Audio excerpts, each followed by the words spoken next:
Alright, while reading Toaru, I came across OT3, the Sisters arc. I, for one, love the Sisters arc. It's my favorite arc of the anime. The characters, scenes, and moments were all memorable. I also heard that the light novel is the best telling of the story, even though this arc has been remade multiple times. So I really have high expectations when reading this version. I'm pretty interested about how they will explain the action, the narration, and small bits. So let's see if this version of the story holds up. Prologue. We start with a girl trying to snipe her target with a high-grade anti-tank rifle, the Metal Eater MX. Though still a young girl, she can handle the rifle's strong recoil. All of this was for dealing with her target, the Accelerator, the strongest Esper in Academy City. The narration explains that the hierarchy ranges from level 0 to level 5, and Accelerator is the pinnacle of all level 5s. So the only way to reasonably beat him was to fight unfairly. When Accelerator gets out of the convenience store, the girl readies her gun to shoot him down. Once the bullet was fired, it bounced off his body and went straight at her, seriously damaging her. With her exposed, it's about time Accelerator finished her off. Chapter 1. Toma, at level 0, tried to use the vending machine with a 2,000 yen bill, and it ate his money. That's when he met Makoto, at level 5, for the first time since the memory wipe. Makoto helps Toma with the vending machine, and they get multiple juice cans out of it. That's when they started a conversation. It's revealed that scientists really love doing experiments in the city. Toma learns more about his past life and gains an understanding of Makoto. That's when Toma met a sister named Misaka, and Makoto remained silent for a long period of time. At that time, Toma and Misaka had a conversation, until Makoto butted in and began talking to her sister. Eventually, Makoto and Misaka left Toma alone, confused about their whole family situation. After that, Toma walked alone, holding 19 cans. He accidentally tripped due to bad luck, and there he met the sister again. He was confused since she went the other way the last time he saw her, but didn't give it much thought. She helped him gather the cans and take them to his dorm. He and she finally arrive at his dorm, where they find Index and Aiza Himigami taking care of Sphinx. It's explained that Himigami wears a cross to disrupt deep blood and now lives with Komoi because Himigami is basically a level 0. Index explains that Sphinx has fleas, so she's trying to smoke them out, which Toma takes issue with. Himigami suggests using pesticides, and Misaka suggests that they should get medicine. Toma still thinks that those are bad ideas because they might hurt the 1-year-old cat. Misaka decided to use her electricity to kill the fleas without harming the cat. She recommended that they should smoke out the fleas in Toma's dorm. With that, Misaka leaves. Chapter 2. Toma was still taking makeup classes, supervised by his teacher Komoi to keep him company. Toma complains that he will never improve as an Esper, but Komoi tries to reassure him that he could improve as much as Makoto. On the way home, Toma meets Makoto and chats for a while. Toma later realized the blimp floating above the city. It keeps students informed about current news and weather forecasts based on the tree diagram's calculations. Makoto starts acting strange, saying things like satellites might be more than it seems, possibly engaging in shady activities in the background, but later brushes it off as a joke and starts to leave. Toma was left confused after the interaction. Back on his walk home, he ran into Misaka, who was trying to give a cat a sweet bun. He walks up to her and starts to converse. She states that the cat doesn't like her due to her electric field and urges him to adopt the stray black cat. Not wanting to take care of another creature, he declines the offer. However, she manages to guilt trip him into doing so, as she can't properly care for a cat. Toma and Misaka began walking to a nearby used bookstore in Academy City because he wanted a good book, or at least information about taking care of a cat. When they arrive, he reluctantly gives the cat to her, leaving her alone with it. She starts to nag at him in her mind for doing something so careless, until she notices Accelerator staring at her and knows what this means. Her peaceful life was over. While Toma was fighting a cat book, Misaka was trying to survive the death match with Accelerator. Each attack that she throws at him gets misdirected, whether it being bullets or lightning, all because he has Vector Transformation, which allows him to manipulate an object's direction and magnitude with a touch of his skin. All the while, he was just mocking her and having fun with the chase. Seriously, Accelerator was straight up a menace, saying offhanded jokes like she's trying to seduce him due to her shaking her hips while running away from him and shit like that. It was crazy, man. Straight up pedo behavior. Fucking hell. Yeah, not a good look for you, Accelerator, you fucking weirdo. I mean, even though you're 15 years old and she's like, what, 13? Biologically, she was like made a year ago or so. So you're like talking this crap to a little infant. What the fuck is wrong with you, you fucking weirdo? Eventually, Accelerator killed Misaka by manipulating her blood flow. Back to Toma, he got out of his store, noticing that Misaka wasn't out, just a cat. At first he thought he made her mad and ran away, but then he felt uneasy when he looked into an alleyway and saw a girl's shoe. He went into the alleyway with a sense of urgency, but didn't entirely understand why. But that's where he found a corpse, the corpse of Misaka. Trying to keep his cool at first, he was traumatized by the scene of the murder. Like, Kamashi really described the organs that splashed out of Misaka. Like, it was crazy. Damn, Kamashi, I didn't know you were cool like that. No, but seriously, that was so fucked when I read that shit. Like, describing it as the color of the organs, like yellow, pink, purple, like stuff coming out of her. It was not good. It was not good. I didn't really like it. I didn't really like when he described it as that. It was gross. Man. What the fuck, Kamashi? And then he heard sounds further down the alley and decided to leave and call for help, an ambulance. But instead the anti-skill came to help out Toma. He leads them to the scene but notices that the alleyway is much cleaner, as if someone were trying to cover up what had happened. When they arrived, they found out there were no corpse. Being visibly confused, anti-skill tried to ask him more questions, but on a less serious tone than before. Eventually he freaked out and started running further down the alleyway. Anti-skill didn't bother chasing him and chalked it up as a prank call. As Toma ran further down the alley, he met with a mysterious person carrying a sleeping bag. It turns out to be Misaka. Now relieved, he said he thought a terrible thing had happened to her, but she instantly confirms that's what happened. He is now noticing what was in the sleeping bag, a dead Misaka. More Misaka started to appear, explaining the gist of the situation since Toma is not involved in the project, and apologizing to him for getting him involved. He was still wondering if the Misaka he was hanging out with was alive or the person in the sleeping bag. They explained that they connect their minds through electric waves, allowing them to share each other's memories. They also state they are clones, sisters, and they are undergoing an experiment. With that, they all left, leaving Toma sickened at the thought of people getting killed for just an experiment. But then he thought more about the experiment and realized there should be an organization behind it. Furthermore, he felt that since they're genetic clones of Makoto Misaka, she must know about this. Meanwhile, we cut to Komoi's residence, where Himigami and Komoi were about to enjoy their hot pot, until the doorbell rang, where Index and Sphinx were on the other side. Once everyone was dining in, Komoi was explaining how Esper power works by comparing it to Schrodinger's cat, or a chocolate box. Komoi's thought experiment follows. They have a chocolate box that can be 50% chocolate or 50% hard candy, and they know that there is chocolate in the box, so how can somebody take the hard candy chance and get it right? To explain, an Esper has a personal reality that can influence normal reality, changing the laws of the world so their power can come forth. In other words, replacing normal reality with theirs. Komoi continues that level zeros are the Espers that scientists should study more, since if they figure out why they can't develop their powers, it could be the key to understanding the system. System is a person who arrived in a higher state of being that could understand the inner workings of God. Index hearing this explanation can help you think about an equivalent process that magicians can undergo to reach godhood by using the Sephiroth tree. She wonders whether people from both magic and science are destined to reach that conclusion, or if something else is at play.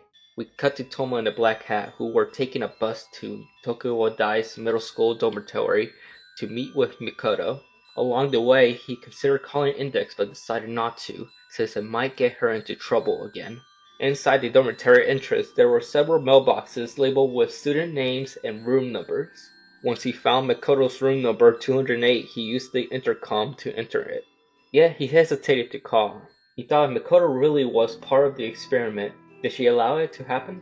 Was her persona really a facade? Deep inside, he would rather not accept that reality, but ultimately, he managed to call the room number. Once Toma began to speak to the comms, another voice answered. It was Kuroko Shirai, her roommate. Since Makoto wasn't in her dorm, Kuroko allowed Toma to enter the building and wait for her in her dorm. When Toma arrives, he has a brief chat with Kuroko. Kuroko mentions that Toma must be Makoto's support system, since he is someone Makoto views as an equal. Toma realized how Makoto, though selfish, aggressive, and ignorant, was herself around him. He was, in a way, her rock. Still, Toma has some thoughts that Makoto was fully cooperative with the experiment. Suddenly, a regimental advisor was approaching their dorm, and Kuroko forced Toma to hide underneath Makoto's bed so they wouldn't be busted. Once Kuroko led the RA out, Toma noticed there was a giant stuffed bear underneath the bed. The black cat played with and clawed the bear, prompting him to pull the cat away. That's when he notices there were papers and zippers around the bear. Inspecting the bear further, he found paper in the word processor font, containing information about a trial related to the sisters and accelerator. When he was about to pull out the papers, he had second thoughts, like should he just return home, ignoring everything that just happened today? But no, he has gone too far, and there's no turning back from this one. The document states that Accelerator is the only Esper in Academy City that can reach level 6, and explains how he does it. There are a few ways to achieve this. According to the tree diagram, the one they chose was to mass-produce Misaka Makoto using her DNA and have Accelerator kill her clones in different battle scenarios. Toma thinks this was fucked up, even if the sisters were okay with this. Even if these girls were made in a lab, they still have emotion and will. They were still human. Toma then realized something peculiar about these papers. The terminal code was rank C and the data code was rank A. This was important because ordinary citizens couldn't print these papers as they were of a higher rank. So that means that the only way for normal people to get this information is by hacking. Connecting all the pieces, Toma realized that Makoto wasn't part of the experiment. Furthermore, there was a map of Academy City in those papers. There were also red X marks on buildings related to muscle dystrophy research. Knowing there was news about these facilities being retired, Toma concluded that Makoto was trying to stop the project. This was more than enough to convince him that she was an ally in all of this, and now he has to meet with her. So he took the black cat and ran out of the dormitory. But it was easier said than done, since he didn't even know where she was. Until he noticed the wind turbine's propellers were moving on a windless night. The only way this was possible was if some electromagnetic force was attracting them in their direction. And using that logic, Toma started running in that general direction, hoping to find Makoto at the epicenter. Chapter 3. We cut to Makoto on a certain iron bridge. It was here how we discover how she was connected to these experiments. Apparently she gave her DNA map to muscular dystrophy researchers, since if her electric power were applied to victims of muscular dystrophy, it could cure them. But as it turns out, they used her DNA to create clones of her, the sisters, who were used to be killed by Accelerator. Running out of options, the only way to stop the experiment was to die. And yet, she didn't want to, even if it was her fault. She wants someone to save her. Then a certain black cat and boy came. Toma saw the weakened Makoto in front of him. He asked why she was here, and she responds coolly, not letting her facade waver, but he shuts her down by telling her he knows about the experiment and showing her the papers he found in her room to prove it.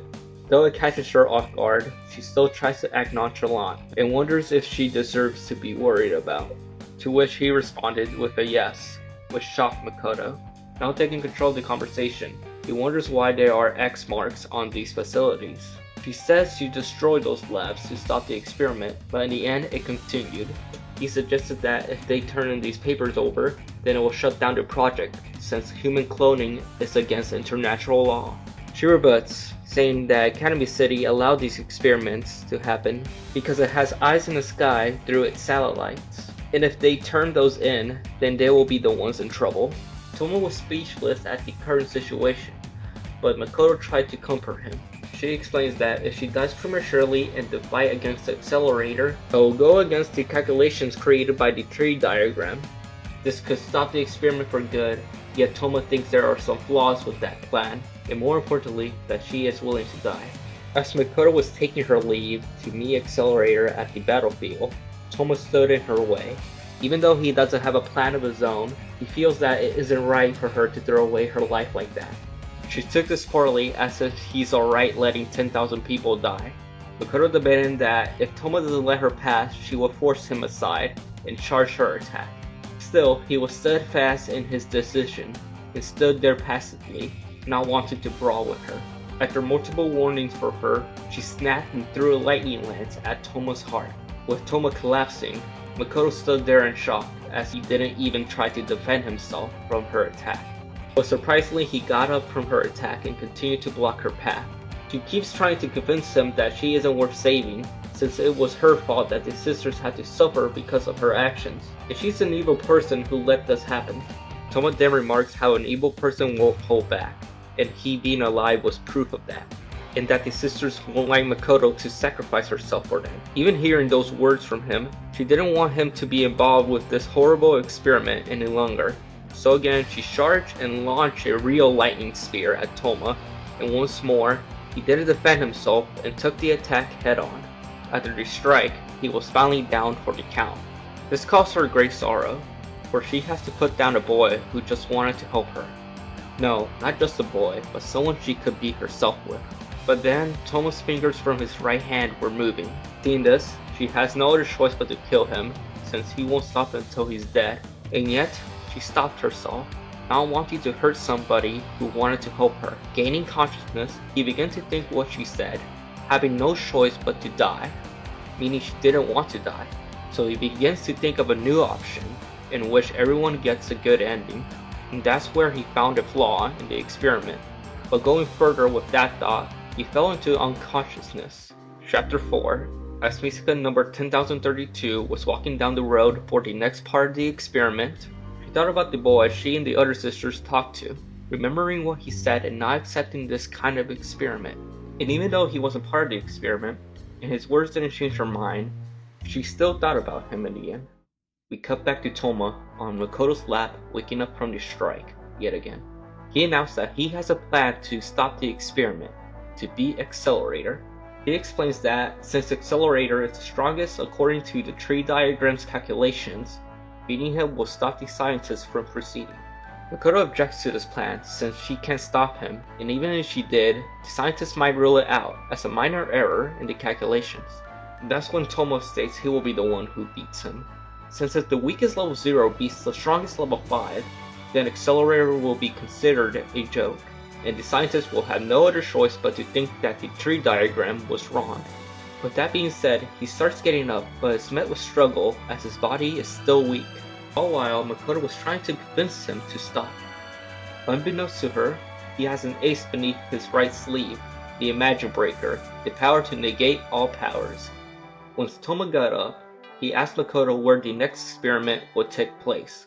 In the train switching yard, Misaka arrived at the designated location for the experiment. In there, she meets Accelerator, who is waiting for her while chewing on something. A human finger, that is. A human finger? Like these things? These freaking things? Wow, Accelerator, I didn't know you were cool like that, like eating people. Wow, like is that like a clone, or are you just killing people right now? Like, or are you just insane right now? Like, damn. Man, I don't know if I can defend you now.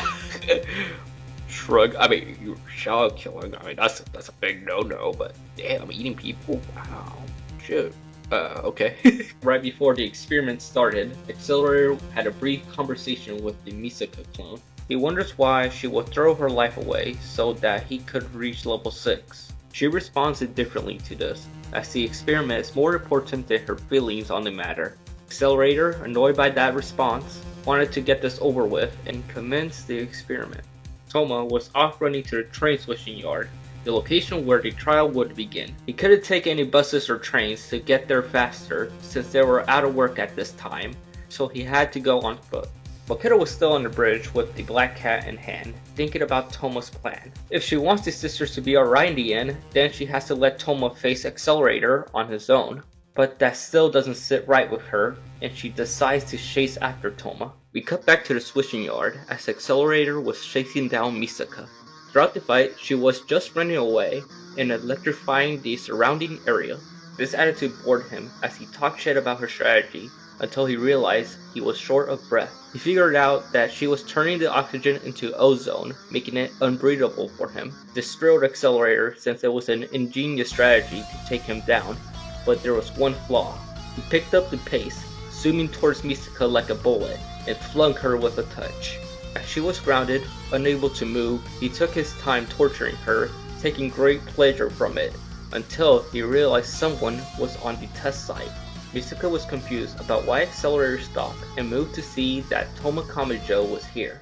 Toma right off the bat shouted at Accelerator to leave Misaka alone as Accelerator began scolding Misaka for bringing a random person into the trial, which will complicate everything.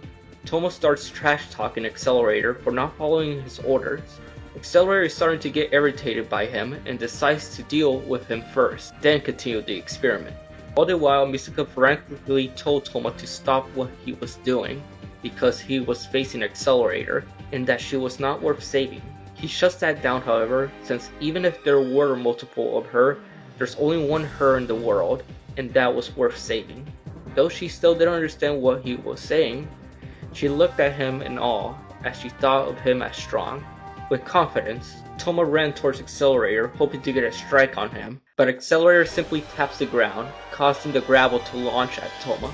Accelerator continues to toy with Toma, sending steel rails at him with incredible speed. Though Toma can still dodge these attacks, the aftermath via flying gravel still manages to damage him. Accelerator, getting tired of Toma, decided to get in close and launch an uppercut with a steel beam at him. Now satisfied, Accelerator goes for a killing blow on him, but Toma manages to swipe away his right hand with his own right hand.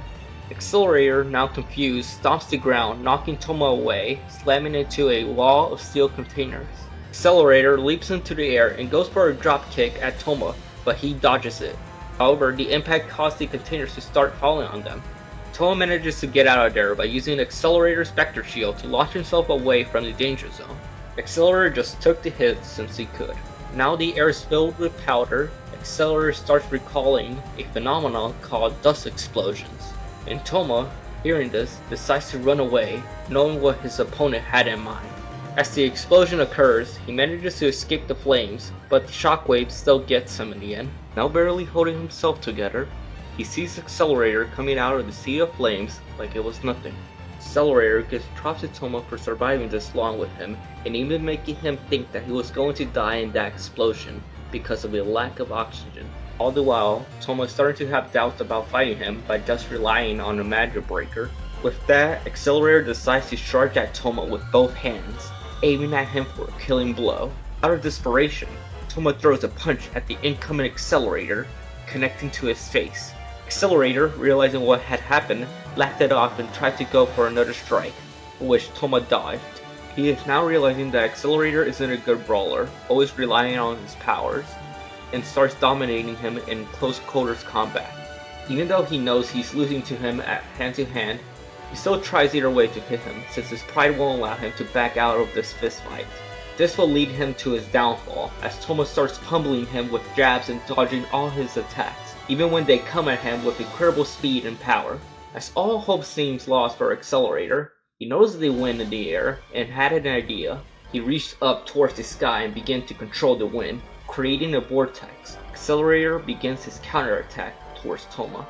The winds carry him 20 meters into the air before slamming him into a wind turbine, then falling into the gravel.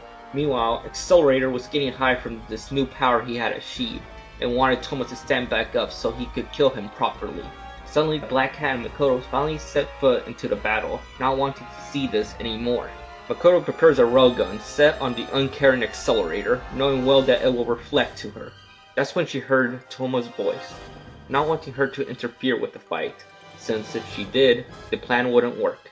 And yet, Makoto apologizes because she can't let Toma and the sisters suffer any further at the hands of Accelerator. So she goes with her original plan to stop him in this experiment. As his pleas fell on deaf ears, she notices something. The wind was compressing into plasma. This shocked her and even made her feel even more hopeless in her situation. That's when she noticed the wind generator's propellers moving due to the rapid winds. An idea occurred to Makoto. If she can manipulate the propellers, then she can mess with the accelerator's calculations of the wind, dispelling the plasma in the process. But she couldn't do that on her own, which led her to one conclusion. She had to ask Misaka for help. Since Misaka could communicate with the sisters like a hive mind, they could work together to manipulate all the wind turbines they can. She starts begging her to get up and help, even though it's all her fault that she's like this. She doesn't want Toma's dream to be crushed. And even though the sisters were programmed to believe that their current situation was normal for them, that's when she decided she didn't want to die yet. She wants to help the person on the verge of tears in front of her. Accelerator, now confused as his plasma began to disperse, tried to gather it back, and yet it was still breaking apart.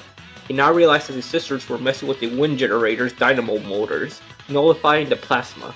Now, full of rage, Accelerator finally decides to kill Misaka once and for all, until Makoto gets in the way, protecting her sister. Tired of all of this, Accelerator will kill both of the girls. That's when Toma had had enough and got back on his feet, having his final stand against him. Accelerator, in shock, decides to take care of Toma, even though it would be so easy to kill the girls first, and then take care of him later. With that, he rushed towards Toma, ready to finally kill him. Happy that he was coming towards him due to his weak condition, he dodged his right and parried his left. That's when Toma lands his right fist into Accelerator's face, slamming him into the ground, knocking him out. "Grit your teeth, you weak strongest," Majutsu said to Accelerator, whose heart had frozen at having his Starfire attack suppressed. Kamajo gave a ferocious beast-like smile, while they were at such extreme close range that they were almost touching. "Have a taste of the strength of the weakest!" At an instant later, Kamajo's right fist plowed into Accelerator's face. Epilogue. Toma, now in a hospital bed, woke up in the middle of the night. There was only he and the Misaka he saved earlier. She starts explaining the current situation of the experiment and the sisters. It was revealed that the experiment was discontinued after Accelerator's defeat, and that the sisters had to undergo treatment to expand their lifespan. Understanding this, Misaka began to leave. Seeing this, he begins to worry, but Misaka reassures him that they will meet again, and can now live in the same world as him. Now satisfied, he begins to drift off to sleep. As he woke up again, Makoto was there waiting for him. She gives him cookies for all he has done, but begins to tease her that they weren't homemade, which she took offense to. They start bickering, and that was when Toma remembered the sister's current situation and explained it to her. Makoto starts getting saddened by the fact he let 10,000 sisters die and caused it as well. Toma, however, looked at the silver lining, telling Makoto if it weren't for her, none of them will have experienced life to begin with, and that the sisters wouldn't want her down in the dumps. They aren't that petty. With that, her mood changes, and he smiles. Toma woke up for the third time, noticing Index in the same room. She begins to bite on his head. Screaming, he wonders why she couldn't be worried about him. That's when Index cried that she was worried. He empathized with her feelings and apologized to her. Index, accepting his apology, wonders who was he fighting for. He fought for himself, which was his answer, as he wanted the sisters to have a happy future and hoped they could meet again. Review. Now that the reading is done, this is definitely the best version of this arc. This arc mostly consists of character interactions since, unlike other past arcs, it doesn't have many fights, which is fine. I love the slice of life moments in this arc, and how different characters interact with each other. For example, when Kuroko first appeared, she seemed pretty tame compared to what the anime shows us about her. And when Toma meets her again, though she's still on Makoto's bed, she still treats Toma like a normal person would. Toma and the sisters have their moments in this arc. Their relationship grows over time from strangers to people who care deeply for each other, which is an important point in the story. Accelerators and the sisters have abnormal interactions throughout the story. He was mostly a dickhead towards them and further distilled the idea that they are less than. The sisters weren't really concerned about the trash talk though, so it was one-sided. They really treated the experiment like a job and Accelerator like a co-worker. Finally, Makoto and Toma's relationship blossomed even more. They of course like to bicker with each other, but are buddies throughout the story. Makoto sees Toma as someone she can be honest with, and Toma sees her as a girl he can talk to and hang out with. but it has evolved further. Toma is now committed to helping Makoto in her time of need, and both have shown deep concern for each other. As for the characters, they were all great. No one was boring and brought something to the story. Maybe not all characters were important and you could cut them out, but that's neither here nor there. Now let's talk about my favorite character, Toma Kamijo. He's definitely a fun character. Pretty goofy and sassy throughout the story, and basically the most friendly person in volume. Helping out Makoto even though he has multiple chances to opt out of the whole situation, and doesn't really have a profound relationship with her, but still wanted to help. Not only does he have this savior complex, but he's optimistic. He thinks there should be another way and actually proves it. He doesn't give in to despair easily and still tries his best when the time comes. Lastly, I want to talk about this a bit. When Index asked who Toma was fighting for, he answered for himself. At first I thought about it selfishly, as he did it for his needs. But he wasn't talking about that, but his ideals. Each character challenges him with their own ideas, their reality. Yet, he didn't back down and showed them that his were superior. He broke their twisted illusions. Toma Kamijo's the GOAT, no doubt about it. The next character I would like to talk about is Accelerator. He was a great villain for this arc, a mixture of being unstoppable and being a terrible selfish person in his first appearance. He drives home the theme of the sisters as nothing more than toys to break to ascend to the next level. Other than that, he shows no redeeming qualities and appears here and there in the arc, just being a menace to the cast. I guess that's why some people still view him as a monster to this day. Mikoto Misuka, where do I start with her? Aside from being the damsel in distress in this arc, she is a pretty interesting character. She doesn't really show her true self to many people, with Toma being the exception. With that in mind, she's pretty competitive and proud, which can make her rude at times. Other than that, she also likes to help out, like when Toma lost his money into the vending machine, and during the whole level 6 shift project that came up. She cares deeply for the sisters, so much so that she shuts down several facilities, and even tries to sacrifice herself for them. Lastly, I want to talk about the sisters. Now, the sisters really surprised me with how emotional they are, as well as how empathetic and willing to aid others. I don't think the anime really gives me that vibe. They are shown to be like any normal girl, which contradicts the idea that they are meat puppets, beings with no will. The action of this arc is minimal in fights. You can argue that this arc only has one fight, since two of them were one-sided, and in the other, one party didn't even try to fight back. So I'm just going to talk about Accelerator vs Toma. The fight was well described, conveying to the reader the distance and speed of the characters and the characters' thought processes during the fight. Accelerator initially just played around with Toma and shown dominance at the beginning of the fight. Toma was hanging in there by a thread. Though he avoided some damage, he slipped up and took some hits. He was even doubting if he could even beat him. That changed when the Accelerator tried to kill Toma with his one shot, but Toma countered with his right arm. Accelerator is now trying to hit Toma physically, but is being outmaneuvered by him. Because he was so predictable, Toma was managing to beat up Accelerator, and all Accelerator was doing was taking the punches and still using the same method. So why was Accelerator taking the blows and not trying anything different? Why does he suck at fighting? 1. Accelerator's pride wouldn't allow him to back down from a challenge, and he wants to beat Toma by making physical contact. 2. Accelerator never learned how to fight properly and never tried at all due to his overpowered ability. Eventually, Accelerator creates a tornado and knocks Toma around among the debris until he crashes onto the gravel.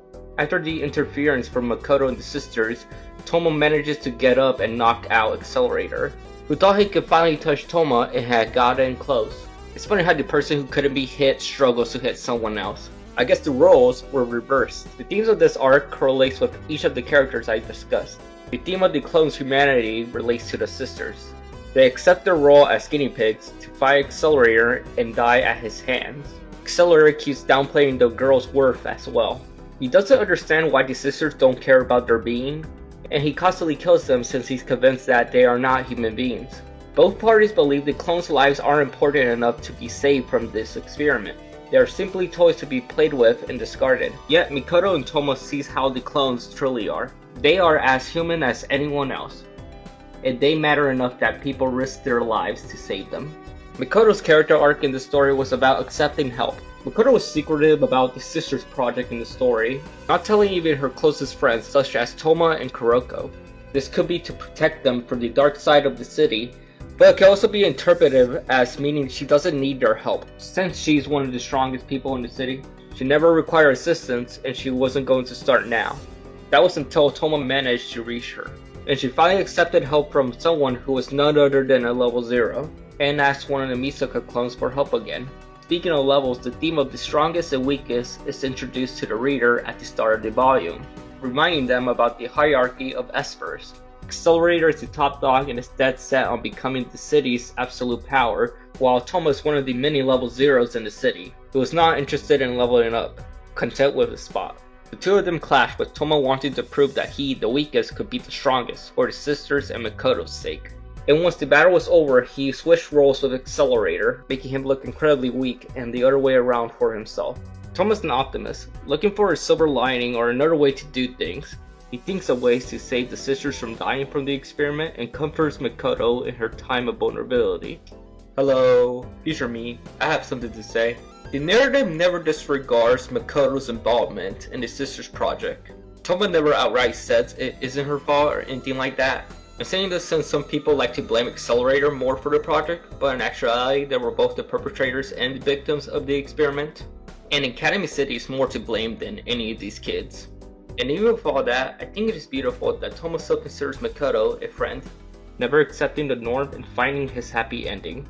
This idea even spread to Makoto and the sisters, who found a way to defuse Accelerator's plasma. Some small things I like about this arc were the more in-depth explanations for certain topics. It explains personal reality better than the anime, as well as explaining why Himigami is hanging out with Komoi and going to Toma's high school now.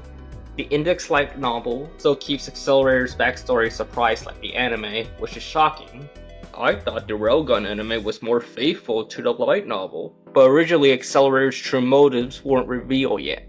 The light novel provides additional information about how Academy City operates by hosting multiple projects in it. All things considered, this arc is one of Index's best to date, introducing characters that still impact the story and show why Toma is one of the best protagonists in fiction. The idea of the weakest versus the strongest isn't new.